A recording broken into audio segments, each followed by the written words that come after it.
नमस्कार. सध्या वडखळ अलिबाग रस्त्याचा वाहतुकीचा त्रास हा सर्व अलिबागकरांच्या मुरुडकरांच्या चिंतनाचा आणि चिंतेचा विषय बनलेला आहे. सामान्यतः वडखळ अलिबाग रस्ता अंतर पार करायला 25 मिनिटं लागतात.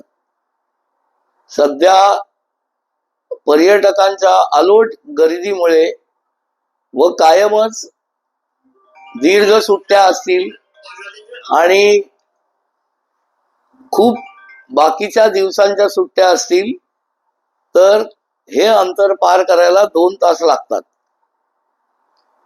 रायगड जिल्ह्याच्या सर्व लोकप्रतिनिधींना माझी कळकळीची नम्र विनंती आहे की रायगड जिल्ह्यातील 2 खासदार, लोकसभेचे खासदार सुनीलजी तटकरे आणि राज्यसभेचे खासदार धैर्यशीलजी पाटील यांच्या नेतृत्वाखाली सर्व 7ही आमदार महोदयांनी माननीय नितीन गडकरींची भेट घेऊन वडखळ अलिबाग रस्त्याच्या चौपदरीकरणाचा कार्ले खिंडीच्या बोगद्याच्या प्रकल्पासह रखडलेला प्रकल्प मंजूर करून त्वरित त्याचे कार्यान्वयन सुरू होईल याचा प्रयत्न करावा ही सर्वांना खूप कळकळीची नम्र विनंती.